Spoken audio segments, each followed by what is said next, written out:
Bismillahirrahmanirrahim. Assalamualaikum warahmatullahi wabarakatuh.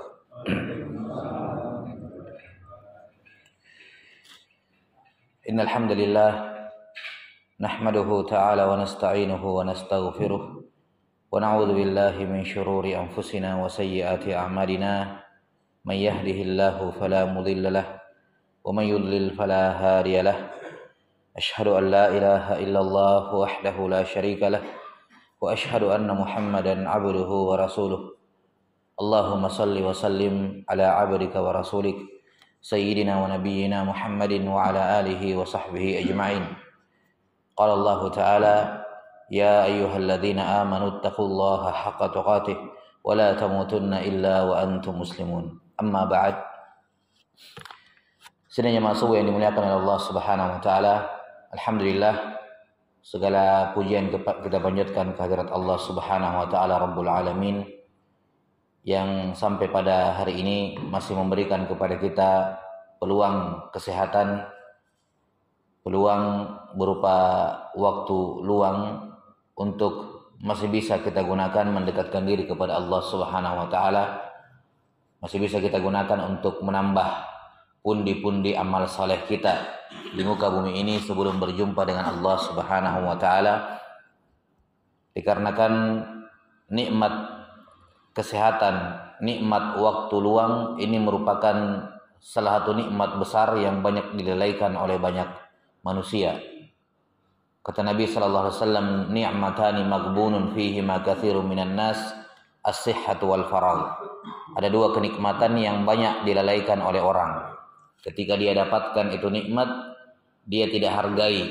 Ketika hilang baru dia cari-cari, yaitu nikmat kesehatan dan nikmat waktu luang. Jemaah sekalian dirahmati oleh Allah Subhanahu wa taala, alhamdulillah kembali kita melanjutkan pengkajian kita terhadap rukun iman atau rukun iman kepada Allah Subhanahu wa taala, di mana pada pertemuan terakhir kita sudah menyelesaikan rukun iman kepada Allah Subhanahu wa taala, yang mana sedikit kita mengingatkan bahwa rukun iman kepada Allah Subhanahu wa taala tidaklah sah sampai seorang mengimani 4 perkara tentang Allah. Yang pertama, mengimani akan adanya Allah. Kemudian yang kedua, mengimani bahwa Allah adalah Rabbul Alamin, Tuhannya semesta alam, pencipta, penguasa, pengaturnya semua alam semesta. Kemudian yang ketiga, mengimani nama-nama dan sifat-sifat Allah, bahwa nama-nama Allah Ta'ala memiliki nama-nama yang husna, memiliki sifat-sifat yang maha sempurna, yang tidak mungkin sama dengan makhluknya. Tidak mungkin sama dengan makhluknya. Kemudian yang terakhir, yang keempat adalah mengimani bahwa Allah adalah sembahan yang berhak satu-satunya disembah. Tidak ada sembahan yang boleh disembah selain Allah Subhanahu wa ta'ala. Rukun iman berikutnya yang kedua adalah iman kepada malaikat. Seperti yang dikatakan oleh Nabi sallallahu alaihi wasallam ketika Jibril datang kepada beliau menyamar jadi manusia, bertanya kepada Nabi sallallahu alaihi wasallam di hadapan para sahabat, "Akhbirni 'anil iman." Ya Muhammad, akhbirni 'anil iman. Kabarkan kepadaku tentang iman. Apa itu iman? Kata beliau, "Antu'mina billahi wa malaikatihi wa kutubihi wa rusulihi wal yaumil akhir wa tu'mina bil qadari khairihi wa syarrihi." Iman, rukun iman yang kedua adalah antu'mina bi malaikatihi. Kamu beriman kepada malaikat-malaikat Allah. Malaikat ini dari bahasa Arab, dan malaikat sendiri sudah merupakan kata jamak, menunjukkan banyak malaikat gitu. Bentuk tunggalnya malaikat dalam bahasa Arab adalah malakun, malak. Jadi malak artinya satu malaikat. Kalau banyak malaikat, bahasa Arabnya malaikat. Itu bentuk jamak aslinya. Di mana malak secara bahasa bermakna as-safir, perantara, utusan. Bermakna perantara atau utusan. Karena itulah para malaikat dinamakan malaikat karena mereka ini utusan-utusannya Allah Subhanahu wa taala.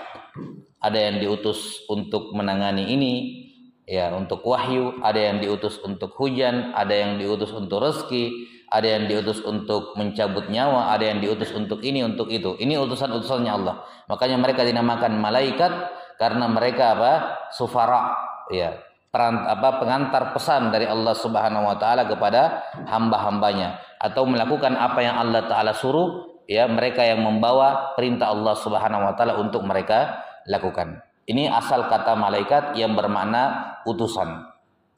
Iya. Kemudian malaikat ini salah satu dari makhluk Allah Subhanahu wa taala yang sangat mulia. Allah Subhanahu wa taala menciptakan malaikat jauh sebelum kita, sebelum Nabi Adam alaihissalam, sebelum manusia. Disebutkan dalam hadis Aisyah radhiyallahu anha riwayat Imam Muslim, khuliqatil malaikatu min nur wa khuliqal jannu min marijim min nar wa khuliqa adamu mimma wusifa lakum. Bahwa malaikat itu diciptakan dari cahaya. Sementara jin, yakni asalnya iblis, ya, itu diciptakan dari api. Sementara Adam diciptakan sesuai dengan apa yang diceritakan, dikabarkan kepada kalian, yakni dari tanah. Iya. Maksudnya di sini bahwa asal penciptaan malaikat dari cahaya. Asal penciptaan malaikat itu dari cahaya. Ya. Sebagaimana iblis diciptakan dari api. Sebagaimana manusia, atau dalam hal ini Nabi Adam diciptakan dari tanah. Diciptakan dari tanah. Ya. Yani asal penciptaan mereka dari situ. Tapi tidak menunjukkan bahwa satu persatunya diciptakan dari cahaya juga. Ya, tidak ada kejelasan tentang itu. Kayak kita manusia, kita diciptakan dari tanah atau bukan? Kita manusia dari tanah atau bukan? Kitanya sekarang ini, kita dari tanah atau bukan? Kan bukan ya? Ya, kita bukan dari tanah, kita dari sperma, ya kan? Khuliqa min ma'in dafiq. Diciptakan dari air yang terpancar. Mimma immahin, dari air yang hina. Kita diciptakan bukan dari tanah. Kita diciptakan dari air, sperma. Kalau begitu apa maksudnya manusia diciptakan dari tanah? Maksudnya nenek moyangnya. Asal penciptaannya itu manusia pertama kali adanya dari tanah. Tapi keturunan-keturunannya Nabi Adam bukan lagi dari tanah, tapi dari sperma, kan begitu. Itu jelas. Nah, sama kayak setan. Yang dimaksud setan diciptakan dari api, iblis, bapaknya, nenek moyangnya, awal kali yaitu setan dari api. Tapi keturunan-keturunannya itu bukan lagi, nggak ada lagi keterangan bahwa dari api, karena setan itu beranak pianak juga, ada laki-laki, ada perempuan. Setan itu ada laki-laki, ada perempuan, mereka juga kawin, ada juga anaknya. Ya, tidak ada keterangan bahwa anak-anaknya juga diciptakan dari api, tapi maksudnya asalnya nenek moyangnya dari api. Makanya kalau kita masuk WC, Allahumma inni a'udzubika minal khubuthi wal khaba'is. Kata para ulama, maknanya aku berlindung kepadamu ya Allah dari setan laki-laki dan setan perempuan, kan begitu. Ada setan laki-laki, ada setan perempuan, mereka beranak pianak juga sama seperti manusia, jin-jin ini. Asalnya ciptaannya dari api, tapi kemudian setelahnya tidak. Ya. Makanya tidak perlu ada komentar. Ya, komentarnya orang tidak jelas ya. Katanya jin dari api tapi dimasukkan dalam neraka. Ya, maksudnya asal penciptaannya dari api, tapi mereka sendiri, ya anak keturunannya kan belum tentu, gitu. Ya, belum tentu, sama kayak kita. Malaikat juga demikian. Wallahu a'lam bishawab. Dijelaskan bahwa asal penciptaan malaikat itu adalah cahaya. Tapi wujudnya malaikat, ya apakah betul dalam bentuk cahaya juga? Tidak ada keterangan pasti tentang itu, karena nanti kita akan terangkan. Seandainya malaikat itu ketika menampakkan wujud aslinya dalam bentuk cahaya, Nabi Muhammad tidak akan bisa lihat Jibril. Ya, seandainya wujudnya beliau aslinya cahaya, Nabi Muhammad tidak akan lihat Jibril, kan begitu. Ya, dan akan diterangkan nanti sifat-sifat malaikat biidznillah taala. Maka jemaah sekalian dirahmati oleh Allah taala, yang saya ingin tekankan bahwa malaikat ini adalah makhluk ciptaan yang berwujud, punya fisik. Punya apa? Punya fisik. Allah Subhanahu wa taala mengabarkan kepada kita tentang keberadaan mereka, tentang wujud mereka. Kenapa penting untuk kita pahami ini? Karena di luar sana dari kalangan orang-orang yang tidak beriman kepada perkara yang gaib, alladzina la yu'minuna bil ghaib, mereka tidak beriman kepada yang gaib, mereka tidak percaya adanya malaikat sebagaimana mereka tidak percaya dengan setan. Mereka tidak percaya hal-hal yang sifatnya supernatural. Ya. Dan ini sangat disayangkan diadopsi tanpa sadar oleh sebagian kaum muslimin. Dia bilang ketika diceritakan tentang setan, dia bilang saya tidak percaya begitu-begituan. Kenapa tidak percaya begitu-begituan? Allah kabarkan. Ya. Yang mungkin saya tidak percaya cerita kamu, mungkin. Ya, cerita kamu saya tidak percaya. Ya kan? Saya tidak percaya ada hantu setan bentuknya begini misalnya kan. Itu apa fiktif? Itu cerita-cerita manusia. Tapi ketidakpercayaan dengan cerita itu atau karena saya tidak percaya karena saya tidak pernah melihatnya, ini lebih parah lagi. Ini bukan sifatnya orang beriman. Ya. Ya kan? Itu pengajaran dari orang-orang kafir yang mengatakan nanti kamu bisa lihat sesuatu baru kamu percaya. Saya percaya sesuatu itu ada kalau saya bisa lihat. Kalau tidak saya tidak percaya. Gimana caranya? Ya, bagaimana beriman kepada Allah kalau begitu? Ya, bagaimana beriman kepada malaikat? Bagaimana beriman kepada ini, kepada itu? Karena dalam Al-Quran di awal surah Al-Baqarah sudah disebutkan ciri orang beriman apa? Alladzina yu'minuna bil ghaib. Ciri orang beriman itu beriman kepada sesuatu yang mereka tidak lihat. Mereka percaya sebelum sesuatu itu mereka lihat. Dan Allah Subhanahu wa taala, kalau kita berbicara tentang Allah taala, dia adalah zat yang paling jelas dari semua yang ada. Dia yang paling jelas keberadaannya dibandingkan semua yang ada. Kita sudah sebutkan Allah itu wajibul wujud. Keberadaannya itu mutlak, pasti. Tidak seperti kita. Kita itu hanya mungkin wujudnya. Bisa jadi ada, bisa jadi tidak ada. Dulu kita tidak ada, sekarang ada, nanti jadi tidak ada lagi. Kan begitu. Maka Allah Subhanahu wa taala sebagaimana para malaikatnya, para malaikat tiap hari ada di sekitar kita. Ada di masjid. Ya. Sekarang ada malaikat hadir. Kata Nabi sallallahu alaihi wasallam, "Majtama'a qaumun fi baitin min buyutillah yatluna 'alaihim yatluna kitaballahi wa tadarasunahu bainahum illa nazalat 'alaihimus sakinah wa ghashiyatuhumur rahmah wa haffathumul malaikah wa dzakarahumullahu fi man 'indah." Tidaklah orang-orang berkumpul di rumah Allah membacakan ayat Allah di dalamnya, saling mempelajari, membacakan di dalamnya, kecuali turun kepada mereka sakinah, ketenangan. Wa ghasyiyatuhumur rahmah, diliputi oleh rahmat Allah, wa haffathumul malaikah, dikelilingi malaikat. Sekarang malaikat ada. Bukan mereka tidak ada, mereka ada. Siapa yang salah? Yang salah kita, tidak bisa melihat. Dalam artian Allah merancang atau Allah Ta'ala menciptakan mata kita itu belum kuat melihat perkara yang gaib. Makanya dalam Al-Quran disebutkan ketika seorang itu sudah meninggal dalam kuburnya dikatakan wa basarukal yauma hadid. Penglihatanmu pada hari itu sudah sangat tajam, sudah bisa melihat hal-hal yang gaib.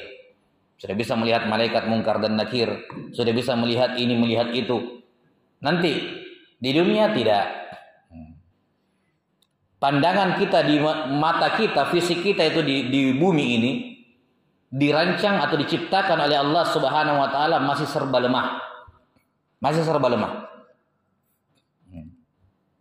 Karena itulah ketika orang-orang musyrikin mengatakan kepada malaikat, kepada Nabi Muhammad sallallahu alaihi wasallam, "Laula unzila alaihi malak." Kenapa itu Muhammad itu datang sendirian? Kalau mau kami percaya, suruh malaikat ikut bersamanya. Suruh malaikat ikut bersamanya, ya. Atau kalau tidak sekalian Rasul itu malaikat, tidak usah manusia, supaya kami langsung beriman. Apa kata Allah Ta'ala? Walau anzalna malakan laqudiyal amru thumma la yunzarun. Seandainya kami turunkan Rasul berupa malaikat, kami jadikan Rasul itu malaikat bukan manusia, laqudiyal amr, selesai masalah. Apa maksudnya? Kata ulama tafsir, laqudiyal amr yakni lamatu, mereka akan meninggal. Kenapa mereka akan meninggal? Karena tidak ada satupun manusia yang punya fisik bisa melihat malaikat dalam wujud aslinya kemudian mereka masih hidup. Tidak ada. Pasti manusia mati. Siapapun yang melihat malaikat dengan wujud aslinya pasti mati. Tidak mungkin bisa lihat. Fisik mereka itu tidak kuat untuk melihat perkara gaib seperti itu. Untuk melihat malaikat. Tidak bisa. Sebagaimana jin, setan di sekitar kita ada tiap hari. Cuman kita tidak bisa melihat. Bukan berarti mereka tidak ada. Bukan mereka tidak ada, tapi memang mata kita itu belum Allah perkuat untuk bisa melihat hal-hal yang seperti itu. Nanti di sorga, nanti setelah kita dibangkitkan, raga kita itu disempurnakan oleh Allah kekuatannya sehingga kita bisa melihat malaikat, kita bisa melihat jin, ya, bahkan bisa melihat kepada Allah Ta'ala pada hari kiamat di dalam sorga Allah Ta'ala. Jemaah sekalian dirahmati oleh Allah Subhanahu Wa Ta'ala. Kita kembali kepada inti permasalahan kita bahwa malaikat ini punya wujud asli, fisik seperti kita manusia. Kita diciptakan asal nenek moyang kita dari tanah, malaikat nenek moyangnya asalnya dari cahaya. Asal penciptaannya maksudnya dari cahaya. Jadi ada wujudnya. Kata orang-orang di luar sana, ya, dari kalangan filosof Yunan, dari kalangan di filsafat Yunani, dari kalangan orang-orang yang tidak beriman kepada Allah, katanya malaikat itu tidak ada. Setan itu juga tidak ada. Malaikat itu hanyalah suatu kekuatan baik, suara hati kita sendiri yang mengajak kita untuk berbuat baik. Itu hanya bisikan-bisikan dalam hati, panggilan hati, suara hati gitu ya. Ya, kekuatan baik dalam hati untuk mengajak, mendorong kita berbuat baik. Setan juga begitu, kata mereka, tidak ada itu setan, tidak ada iblis. Setan itu hanyalah bisikan-bisikan ataupun kekuatan buruk dalam diri kita, ya, bisikan-bisikan yang mengajak kita berbuat jahat. Tapi tidak ada fisiknya, tidak ada wujudnya. Ini jelas kekafiran. Siapa yang mengingkari keberadaan malaikat bukan orang Islam. Puluhan ayat dalam Al-Quran menyebutkan tentang malaikat. Maka seorang muslim wajib percaya bahwa malaikat itu makhluk seperti kita, ada wujudnya, ya, ada fisiknya, ada tubuhnya. Ya. Masalah kita tidak bisa lihat itu bukan masalah malaikat. Memang begitu aturannya dari Allah Taala. Belum saatnya kita bisa melihatnya. Iya. Lihat bagaimana ketika Nabi Musa alaihissalam minta melihat Allah Taala dalam Al-Quran, ya kan? Ya, Rabbi arini anzur ilaik. Qala lan tarani. Ya Tuhanku, kata Nabi Musa, izinkan aku melihatmu. Kata Allah Ta'ala, kamu belum bisa melihatku. Kamu tidak bisa melihatku. Bukan artinya Allah tidak bisa dilihat, tapi kamu sekarang, wahai Musa, tidak bisa melihatku. Kalau kamu lihat, kamu bisa kamu lihat bentuknya, ya. Coba lihatlah bukit itu. Ya, kalau bukit itu masih berdiri kokoh setelah melihatku, berarti kamu juga bisa melihatku. Kalau tidak, berarti ini bukti kamu tidak bisa. Maka Allah Ta'ala tajalla lil jabal, memperlihatkan dirinya kepada gunung. Itu pun kata para ulama, ya, baru cahayanya saja, karena kan Allah itu dihijabi dengan cahaya yang sangat terang. Hijabuhun nur. Cahaya Allah itu sangat terang. Hijabnya Allah itu berupa cahaya. Ya. Yang cahaya inilah yang melindungi kita dari kehancuran di dunia ini. Lau kasyafahu, ya, la ahraqat subuhatu wajhi man taha ilaihi basaru. Seandainya cahaya ini disingkap oleh Allah, maka semua makhluk yang Allah lihat akan terbakar. Sementara mana ada makhluk yang Allah tidak bisa lihat? Semua makhluk Allah bisa lihat. Jadi kalau hijab ini dibuka, semua makhluk terbakar. Gak ada yang tersisa. Maka Allah Ta'ala karena keagungannya, karena kemuliaannya, karena sayangnya kepada makhluknya, Allah menghijabi dirinya di balik cahayanya. Nah, cahaya ini yang baru dilihat oleh gunung sudah hancur lebur. Nabi Musa pingsan. Ya. Nabi Musa apa? Pingsan. Nabi Muhammad SAW ketika pertama kali ketemu Jibril, ya, ketika disuruh membaca Iqra, kira-kira kenapa? Nabi SAW apa? Gemetaran luar biasa. Gemetaran, ketakutan, takut manusia biasa pertama kali melihat tampilan malaikat Jibril alaihissalam dalam wujud aslinya. Bukan menyamar jadi manusia datang kepada Nabi Muhammad baca Iqra, enggak. Jibril datang kepada Nabi Muhammad SAW pertama kali dalam wujud aslinya. Ya, dalam wujud aslinya. Ketakutan Nabi SAW, gemetaran, badannya gemetaran. Ya. Yang kata para ulama, seandainya Allah tidak menguatkan fisiknya Nabi Muhammad SAW, beliau bisa meninggal. Beliau bisa meninggal. Karena tidak ada manusia yang bisa melihat malaikat dalam wujud aslinya dan dia masih hidup. Ya, pasti dia akan meninggal karena tidak kuatnya. Karena apa? Tidak kuatnya. Jemaah sekalian dirahmati oleh Allah Subhanahu wa taala, maka malaikat ini ada, nyata, wujud, ada di sekitar kita, ada di dalam rumah kita, ada di dalam masjid, ada di mana-mana. Iya. Disebutkan di langit tidak ada satu jengkal di langit kecuali di situ ada malaikat yang sedang sujud, sedang ruku, sedang ibadah kepada Allah taala. Setiap satu jengkal di langit enggak kosong dari malaikat di situ, menyembah kepada Allah Subhanahu wa taala. Maka malaikat adalah makhluk Allah yang punya fisik, punya wujud nyata. Kita harus mengimani ada makhluk ciptaan Allah Ta'ala yang namanya malaikat. Di mana malaikat ini disebutkan memiliki fisik, ciri-ciri fisik yang luar biasa, ya, yang disifati oleh Allah Ta'ala memiliki kekuatan yang luar biasa. Di mana Allah Subhanahu wa taala mengabarkan dalam Al-Qur'an, wa yahmilu 'arsya rabbika fawqahum yawma idzin tsamaniyah. Arsy-nya Allah, arsy itu singgasananya Allah, makhluk yang terbesar yang Allah ciptakan. Arsy itu adalah atapnya alam semesta. Semua selain Allah dibawanya arsy. Semua selain Allah dibawanya arsy. Tidak ada makhluk di atasnya arsy lagi. Dia makhluk yang tertinggi. Sudah bisa dibayangkan bagaimana luasnya ini arsy. Makanya dalam Al-Quran disebutkan Dzul Arsyil Azim, pemilik arsy yang arsy itu besar, karena memang makhluk yang terbesar. Pada hari kiamat arsy diangkat oleh 8 malaikat. Arsy diangkat oleh 8 malaikat. Ya. Dalam surah Al-Fatir di awal disebutkan ja'ilil malaikati rusula uli ajniha masna wa thulatha wa ruba'. Allah Ta'ala menciptakan malaikat itu punya sayap-sayap. Masna, ada yang punya 2 pasang sayap, kanan 2, kiri 2. Wasulasa, 3, ya, waruba, 4. Ini fisik. Malaikat itu punya sayap. Dan kata para ulama, malaikat semakin mulia, semakin banyak sayapnya. Maka untuk melihat derajatnya malaikat, yang mana lebih mulia dibandingkan lain, lihat sayapnya. Semakin banyak sayapnya, berarti statusnya dia lebih di atas dibandingkan malaikat yang kurang sayapnya. Dan Jibril alaihissalam, kata Nabi sallallahu alaihi wasallam dalam Sahih Bukhari, ketika di awal-awal beliau menerima wahyu, kata beliau, saya melihat Jibril memiliki 600 sayap. Beliau pemimpinannya para malaikat, paling banyak sayapnya. Di mana satu sayapnya Jibril saja, baru satu sayapnya sudah menutupi ufuk. Baru satu sayapnya Jibril itu sudah menutupi apa? Ufuk. Dan beliau alaihi salatu wassalam, Jibril alaihissalam punya 600 sayap. Ini wujud, ini fisik, jelas ada. Semua malaikat, Mikail, Israfil, semuanya punya sayap. Semua diciptakan oleh Allah Ta'ala memiliki sayap. Ada yang punya 2, ada yang punya 3 pasang, ada yang punya 4 pasang.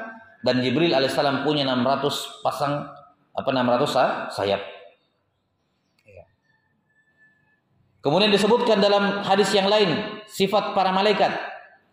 Kata Nabi SAW, saya diizinkan menceritakan kepada kalian. Saya diizinkan oleh Allah untuk menceritakan kepada kalian sifat salah satu malaikat yang membawa arsy-nya Allah. Ya, karena ada 8 malaikat. Salah satunya, kata Nabi SAW, jarak antara daun telinga dengan bahunya itu seperti satu bulan perjalanan. Jarak antara telinga dengan bahunya itu 1 bulan perjalanan. Fisik menunjukkan malaikat punya telinga, malaikat punya bahu. Nabi SAW menceritakan. Ya. Jadi betul-betul punya fisik. Ya, bukan cuman kata mereka kekuatan baik dalam diri manusia, tidak ada. Malaikat betul-betul punya fisik. Ada telinganya, ada bahunya, ada tangannya. Jibril memeluk Nabi Muhammad SAW menenangkan. Ya. Yang di sini diambil pelajaran oleh para ulama kita bahwa dalam mengajari orang lain, dalam mengajarkan orang lain itu tidak bagus kalau yang diajar itu dalam kondisi tegang, panik, dimarah-marahi, di ini, ya kan, baca, gitu ya. Kalau tidak dipukul misalnya. Nabi SAW ketika ketakutan, sedang pikirannya sangat takut, kemudian disuruh baca, sudah aslinya beliau tidak bisa membaca, Ya kan? Beliau kan tidak bisa membaca, tunaksara beliau sallallahu alaihi wasallam. Tidak mampu membaca. Sampai beliau meninggal beliau tidak bisa baca. Sallallahu alaihi wasallam. Tidak bisa membaca. Baca, tulis, hitung nggak bisa beliau. Ya. Sampai beliau meninggal. Jelas ya? Ketika disuruh baca nggak bisa, panik. Ya, disuruh ulangi. Nggak usah baca, ikuti saja, Iqra. Ketakutan beliau, tegang, dipeluk oleh Jibril, ditengangkan. Ya, oleh Jibril. Sampai tenang, dilepaskan lagi, suruh baca, masih ketakutan, didekap lagi. Ya, menunjukkan bahwa anak yang dididik atau orang yang mau diajari itu harus ditenangkan dalam kondisi tenang. Jangan dibikin panik, jangan dibikin tegang. Susah masuk ilmu. Ya. Susah menerima pelajaran kalau sementara tegang, jadi butuh ditenangkan. Ya. Jadi malaikat punya fisik. Jibril alaihissalam mendekap Nabi sallallahu alaihi wasallam. Didekap beliau sampai tenang, hilang takutnya, dilepaskan, disuruh lagi baca Iqra, masih ketakutan, didekap lagi, ditenangkan lagi oleh Jibril alaihissalam sampai 3 kali. Baru beliau sallallahu alaihi wasallam bisa membaca Iqra, baru bisa mengikuti ya ucapannya Jibril alaihissalam. Dari sini juga kita tahu malaikat punya suara, malaikat berbicara seperti kita manusia. Ya, malaikat berbicara. Disebutkan nanti akan diterangkan juga dalam hadis Abu Hurairah riwayat Imam Abu Dawud dan selainnya bahwa malaikat Munkar dan Nakir itu adalah 2 malaikat aswadani azraqan. Yang mana malaikat Munkar dan Nakir itu malaikat yang berwarna hitam dan biru. Ya. Tubuhnya, fisiknya aswadani azraqan. Hitam dan biru. Ini para ulama berbeda dalam menafsirkan hitam dan biru maksudnya apa? Apakah satunya hitam, satunya biru, atau pada keduanya masing-masing campuran hitam dan biru? Ya, Munkar dan Nakir. Menunjukkan mereka punya fisik, jelas. Dan mereka punya kekuatan yang sangat besar. Mereka punya kekuatan fisik yang sangat besar. Ada malakul jabal, malaikat gunung yang bertugas untuk mengurusi gunung ini semuanya. Ketika Nabi SAW di Taif, dilempar beliau SAW oleh kaumnya, berdarah kepala beliau, datang malaikat gunung mengatakan, "Ya Muhammad, saya diutus oleh Tuhanmu, ya, kamu perintahkan kepada saya apa yang kamu mau. Kalau kamu suruh saya untuk menghimpit mereka dengan gunung, saya akan lakukan." Ya, dihancurkan mereka semua, dihimpit oleh gunung. Kata Nabi SAW, tidak. Ya. Ucapan beliau yang masyhur, Allahumma ighfir liqaumi fa innahum la ya'lamun. Ya Allah, maafkan kaumku karena mereka tidak tahu. Ya. Kata beliau, saya berharap jangan dibunuh ini mereka. Saya harap kalaupun mereka tidak beriman, nanti anaknya Allah akan melahirkan dari keturunan mereka, mengeluarkan dari keturunan mereka orang yang beriman kepada Allah. Dan doa beliau terkabul. Ya, bapak-bapaknya mungkin tidak beriman, tapi anaknya beriman kepada Allah Ta'ala. Ya. Jadi ini menunjukkan bagaimana kekuatan malaikat. Dalam kisah Nabi Sulaiman dengan Ratu Bilqis itu, Imra'atun min Saba, ketika Isa Sulaiman mengatakan, siapa yang mampu membawakan kepada saya singgasananya ke sini sebelum dia datang masuk Islam? Qala ifritun minal jin. Ifrit dari bangsa jin. Ifrit nama orang, nama jin. Jin namanya Ifrit di zaman Nabi Sulaiman. Ya. Berkatalah Ifrit dari bangsa jin, saya akan membawa singgasananya kepada kamu sebelum kamu berdiri dari tempatmu. Sebelum kamu berdiri dari tempatmu. Kemudian disebutkan, berkatalah orang-orang yang diberikan ilmu berupa Alkitab, saya akan membawakan singgasananya kepadamu sebelum apa? Kamu mengedipkan matamu. Maka Nabi Sulaiman berkedip dan sudah ada singgasananya di sebelah. Kata para ulama menjelaskan, siapa ini orang yang berilmu lebih kuat dibandingkan Ifrit dari bangsa jin ini? Para ulama tafsir menjelaskan bahwa dia adalah orang soleh, wali Allah Ta'ala. Dia wali Allah Ta'ala. Dia berdoa kepada Allah agar memindahkan singgasananya Bilqis ke samping Sulaiman. Maka Allah pun mengutus malaikat. Ya, mengutus malaikat untuk mengabulkan doanya. Diangkat ini singgasananya. Ini menunjukkan malaikat jauh lebih kuat dibandingkan jin dari sisi kekuatan, ya kan? Kalau Ifrit tadi sebelum Sulaiman berdiri, kalau ini malaikat sebelum berkedip, mereka lebih cepat dan lebih kuat lagi. Iya, ini penggambaran Ya, ini penggambaran dari Nabi SAW tentang para malaikat. Dan di antara tugas atau ada malaikat-malaikat yang Allah Ta'ala berikan tugas untuk berkeliling di muka bumi ini untuk mencari majalisul zikir, majelis-majelis ilmu, majelis-majelis zikir kepada Allah Subhanahu wa taala. Ketika mereka temukan, mereka akan saling memanggil, di sini ada, ayo ke sini, ya. Kemudian mereka pun datang ke situ dan mengepakkan, membuka sayap-sayap mereka, ya, tumpuk-tumpuk begitu sampai ke langit. Setiap hari seperti itu. Pemandangan yang sangat menakjubkan. Ya, tapi ya tadi Allah Ta'ala belum mengizinkan kita untuk melihatnya. Maka jamaah sekalian dirahmati oleh Allah Ta'ala, ini semua menjelaskan kepada kita bahwa malaikat itu nyata, punya fisik, punya tubuh sama seperti manusia. Jamaah sekalian dirahmati oleh Allah Ta'ala, ini kita berbicara mengenai sifat fisik mereka. Bagaimana dengan sifat amalan mereka? Kalau sifat amalan mereka, maka malaikat alaihi wassalatu wassalam adalah makhluk yang diciptakan oleh Allah Subhanahu wa taala, ya, yang memiliki kesempurnaan, ya, dalam kebaikan, dalam ketaatan kepada Allah Subhanahu wa taala. Ya, yakhafuna rabbahum min fawqihim wa yaf'aluna ma yu'marun. Mereka para malaikat takut kepada Allah, kepada Tuhan mereka yang ada di atas mereka. Ya. Wa yaf'aluna ma yu'marun, dan mereka mengerjakan semua yang diperintahkan kepada mereka. Semua yang diperintahkan mereka lakukan. Dalam ayat yang lain Allah Ta'ala mengatakan la ya'suna Allah ma amarahum wa yaf'aluna ma yu'marun. Mereka itu malaikat tidak pernah bermaksiat kepada Allah satu kali pun. Tidak pernah membangkang perintah Allah satu kali pun. Tidak pernah bermaksiat kepada Allah Ta'ala dalam menjalankan semua perintahnya. Wa yaf'aluna ma yu'marun. Mereka mengerjakan semua yang diperintahkan kepada mereka. Ini ketundukannya malaikat, ibadahnya malaikat kepada Allah. Tidak kosong, disebutkan dalam hadis. Ya, tidak ada sejengkal pun di langit kecuali di situ ada malaikat yang sujud, yang ruku, yang berdoa kepada Allah Subhanahu wa taala. Di langit pertama, ya, ada Baitul Ma'mur. Baitul Ma'mur ini di masjid, bangunan tempat ibadahnya malaikat di langit.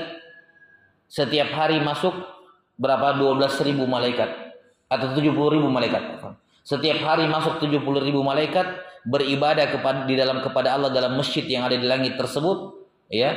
Tiap hari beribadah, setelah itu setiap hari masuk 70.000 malaikat untuk beribadah kepada Allah, setelah itu mereka keluar. Nanti besok masuk 70.000 malaikat yang lain, setelah itu keluar. Besok ganti lagi 70.000 malaikat yang lain, begitu terus tiap hari. Maka langit penuh dengan kegiatan ibadah. Tidak ada waktu, tidak ada tempat yang kosong dari penyembahan kepada Allah oleh para malaikat. Oleh para malaikat. Dan mereka juga makhluk Allah Ta'ala yang diberikan kecerdasan, kepintaran. Ya. Lihat ketika Allah Ta'ala akan menciptakan Nabi Adam pertama kali. Malaikat bertanya, ya Allah, apakah Anda mau menciptakan makhluk, ya, sementara kami ada? Kami yang bertasbih, kami sudah beribadah kepada Anda ya Allah, kepadamu ya Allah. Apa ini makhluk yang mau diciptakan? Ya. Menanyakan hikmahnya Allah. Kalau misalnya mau menciptakan makhluk yang mau menyembah Allah, kami kan sudah ada. Gitu ya maksudnya. Sudah ada yang menyembah Allah. Tidak kosong malaikat, tidak kosong waktu, tempat di langit, semua penuh dengan ibadah kepada Allah.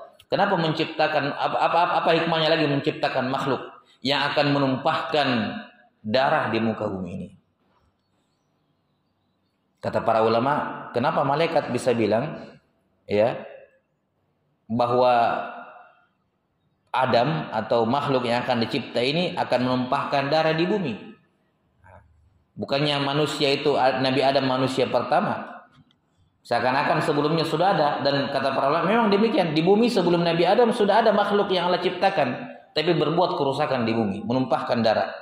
Kemudian Allah hilangkan mereka semua, diganti dengan manusia, dengan Adam alaihissalam. Jadi intinya malaikat bisa berpikir. Makanya kalau ada yang bilang malaikat itu diciptakan tidak punya akal, Ini adalah kesalahan yang jelas. Ya, kesalahan yang fatal.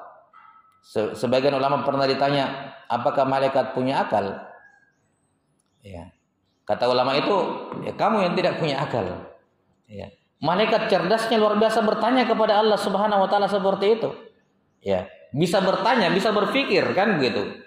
Dulu sudah ada manusia, makhluk ciptaan Allah di bumi bikin kerusakan, menumpahkan darah. Sekarang Allah mau menciptakan makhluk yang baru lagi.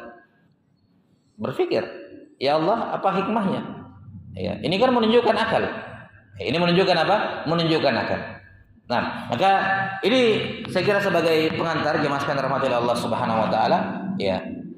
Inti dari kesimpulan dari pertemuan kita ini bahwasanya salah satu perkara atau perkara paling mendasar yang wajib kita imani tentang malaikat adalah kita wajib mengimani bahwa mereka itu makhluk yang ada, wujud, punya fisik. Ya, Allah Ta'ala dan Rasulnya telah mengabarkan kepada kita tentang sifat-sifatnya. Nanti biidznillah ta'ala pada pertemuan berikutnya kita akan jelaskan terkait dengan tugas-tugas ya dan nama-nama mereka. Ya, wallahu a'lam bissawab. Saya kira cukup. Mohon maaf atas segala kekurangannya. Sallallahu ala nabiyyina Muhammadin wa ala alihi wa sahbihi wasallam. Subhanakallahumma bihamdik asyhadu an la ilaha illa anta astaghfiruka wa atubu ilaik. Walhamdulillahirabbil alamin. Assalamualaikum warahmatullahi wabarakatuh.